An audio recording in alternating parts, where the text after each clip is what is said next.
அனைவருக்கும் வணக்கம். GB maths. இன்றைக்கி நம்ம அளவியலில் 2 மார்க் கொஸ்டின்ஸ் எல்லாம் சால்வ் பண்ண போகிறோம்.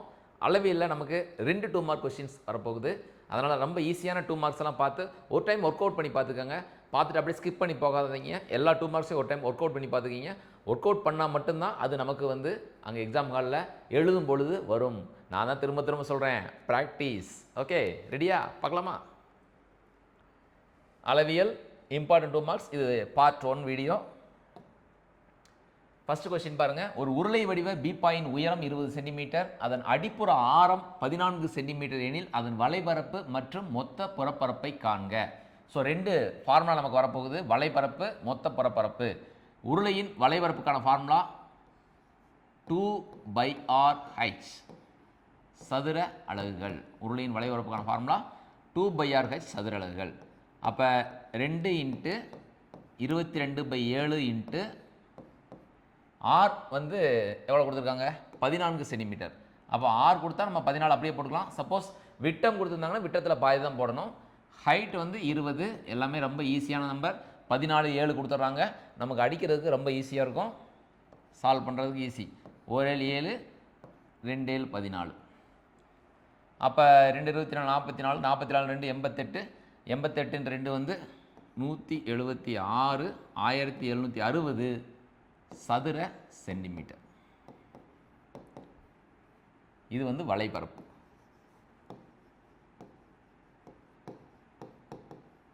அடுத்து மொத்த பரப்பு.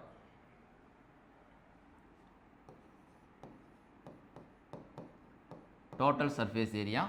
அது நமக்கு 2/r இன்ட்டு h+r. அப்போ அது வேல்யூ சப்ஸ்டிட் பண்ணுங்கள். 2 × 22/7 இன்ட்டு ஆர் நமக்கு 14 இன்ட்டு ஹைட் 20 ப்ளஸ் ஆர் 14.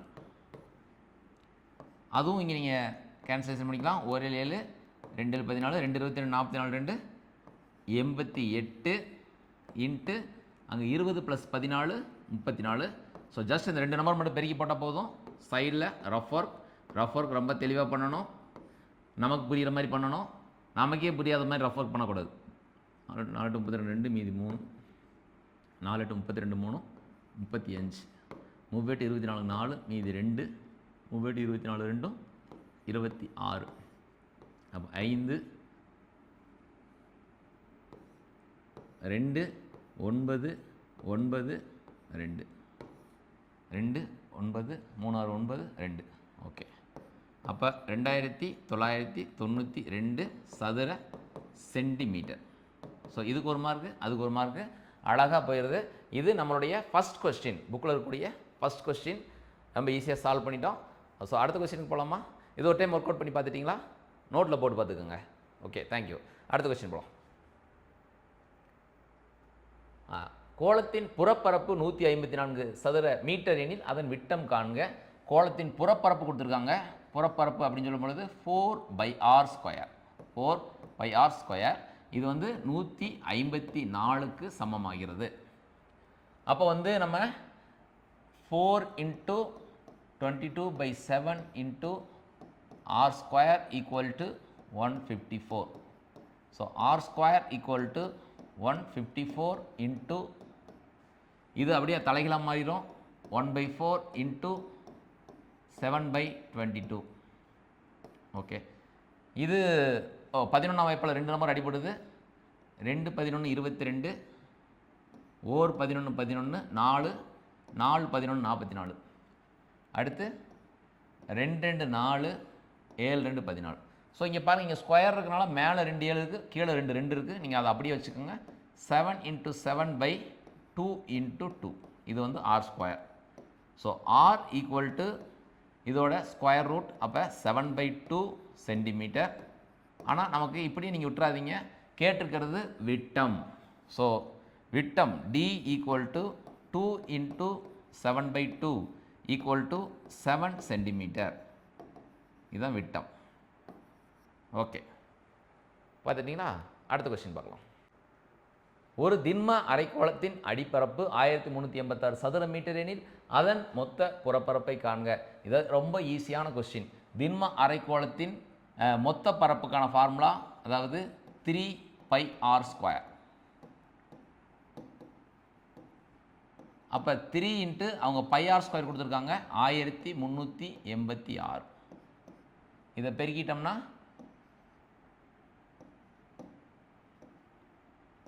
4158 சதுர மீட்டர். ஆஹா, ரொம்ப அற்புதமான கேள்வி, ரொம்ப எளிமையான கேள்வி. 1386ஐயும் 3ஐயும் பெருக்க தெரிஞ்சால் முடிஞ்சது இந்த வினாவுக்கு விடை. எவ்வளோ ஈஸி பாருங்கள், சாதாரணமான ஒரு பெருக்கல் கொஸ்டின் தான் இது. அடுத்த கொஸ்டின், உயரம் 2 மீட்டர் மற்றும் அடிப்பரப்பு 250 சதுர மீட்டர் கொண்ட ஒரு உருளையின் கனளவை காண்க. உருளையின் கனளவுக்கான ஃபார்முலா நமக்கு πr²h கன அலகுகள். πr² வந்து 250, ஹைட் வந்து 2. அடடடா, அற்புதம். இது போன கொஸ்டினை விட ரொம்ப எளிமையான கொஸ்டின். ஆஹாஹா, இந்த மாதிரி வினால வந்தால் அடித்து தூக்கிடலாம் பாருங்கள், ரொம்ப ஈஸியான கொஸ்டின். ஸோ அடுத்த கொஸ்டின் போகலாம். ஒரு நேர்வட்ட கூம்பின் கனளவு 11088 கன சென்டிமீட்டர் ஆகும். கூம்பின் உயரம் 24 சென்டிமீட்டரில் அதன் ஆரம் காண்க. அப்போ கூம்பின் கனளவு 1/3πr²h ஈக்குவல் டு 11088. சரிங்களா? இப்போ நமக்கு என்ன கொடுத்துருக்காங்க, அதோட ஹைட் கொடுத்துருக்காங்க. நம்ம என்ன கண்டுபிடிக்கணும், ஆர் கண்டுபிடிக்கணும். So 1/3 into 22/7 into r² into height எவ்வளோ கொடுத்துருக்காங்க 24 ஈக்குவல் டு 11088. அப்போ r² ஈக்குவல் டு 11088 இன்ட்டு இது அப்படியே அந்த பக்கம் தலைகளாக மாறிடும். 3 7 தொகுதிக்கு போயிடும். 3 இன்ட்டு 7 பகுதியில் வந்து நமக்கு என்ன வந்திருக்கும், 22 இன்ட்டு 24 நமக்கு பகுதியில் வந்துடும். பார்க்கலாம் இது எந்த வாய்ப்பாடால் அடிபடுதுன்னு பார்ப்போம். ஓகே, 1 3 3 8 3 24, இது 8ஆல் அடிபடும். 1 8 8. அதுக்கு முன்னாடி நான் என்ன செய்கிறேன்னா இது 11ஆல் அடிச்சுக்கிறேன். 11ஆல் ரொம்ப எளிமையாக அடிபடுது. 2 11 22, 1 11 11 0. நல்லா கவனிங்க, 8ல் 11 இல்லை, 0 போட்டு தான் 8 11 88 அடிக்கணும். இந்த இடத்துல நீங்கள் மிஸ்டேக் பண்ணுறதுக்கு சான்ஸ் இருக்குது. 1 11 11, 0ல் 11 இல்லை, 8லையும் 11 இல்லை, ஈவில் 0 போட்டு தான் அந்த 8 சேர்க்கணும். அப்போ 88ல் 8 11 88. இப்போ இது 2ஆல் வகுத்துடலாம். I 2 10, 0 4 2 8.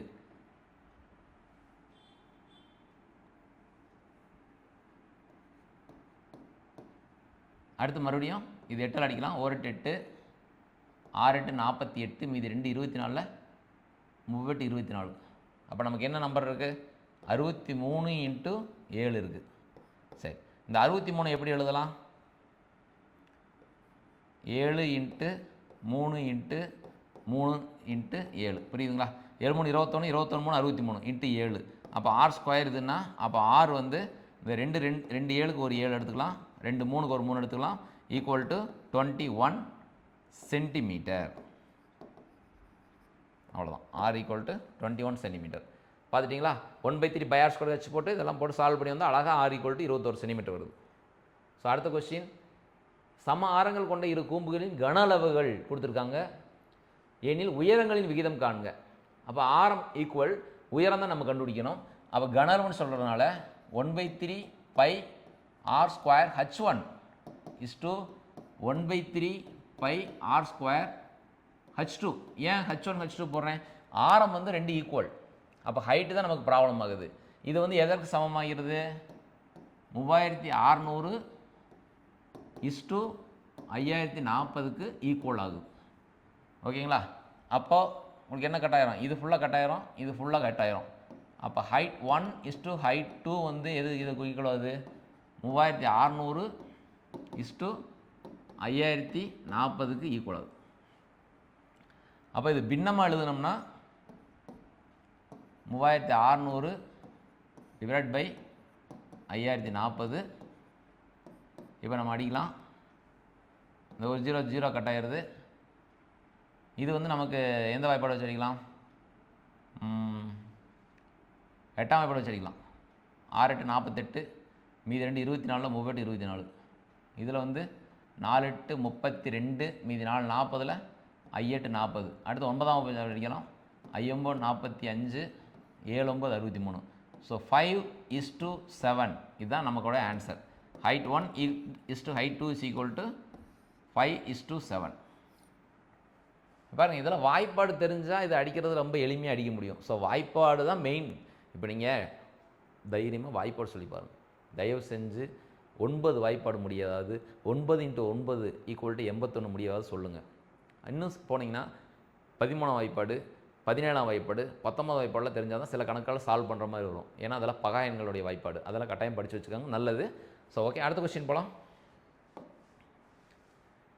இரு கோளங்களின் ஆரங்களின் விகிதம் 4:7 எனில் அவற்றின் கனஅளவுகளின் விகிதம் காண்க. அப்போ கனஅளவுகளின் விகிதம் அப்படின்னா 4/3 π r1³ is to 4/3 π r2³. இதுதான் நமக்கு தேவையான விகிதம். அப்போ இது ரெண்டு கட்டாய பெறும். அப்போ 4³ is to 7³. 4³ 64, 7³ 343. ஈஸி கொஸ்டின் இது.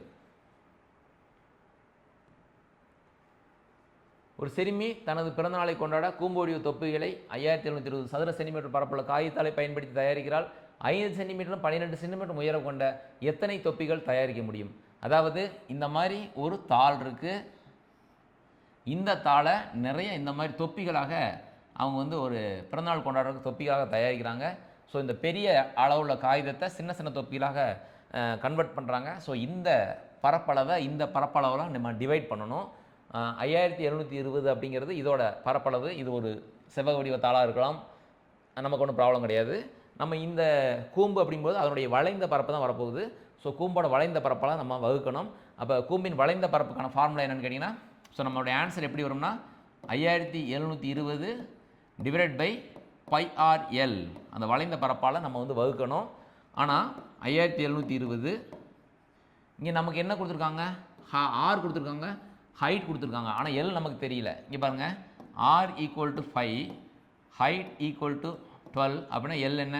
ஏற்கனவே நான் பித்தகரஸ் நடத்தும் போதே சொல்லியிருக்கேன் உங்களுக்கு. 5 12 வந்தால் இன்னொரு நம்பர் 13 தான். இது நமக்கு 1 மார்க் கொஸ்டினில் இருக்குது. நீங்கள் எல் = √h² + r² போட்டு கூட கண்டுபிடிக்கலாம். அல்லது நீங்கள் டைரெக்டாக 13 கூட எழுதலாம், ஒன்றும் பிரச்சனை கிடையாது. அந்த எல் இங்கே கொண்டு சப்ஸ்டியூட் பண்ணணும். ஸோ இங்கே வந்து 22/7 இன்ட்டு ஆரம் வந்து 5, எல் வந்து 13. ஓகேவா? இப்போ நமக்கு அடுத்து 5720 × 7, கீழே வந்து என்ன இருக்குது? 22 × 5 × 13 இருக்குது.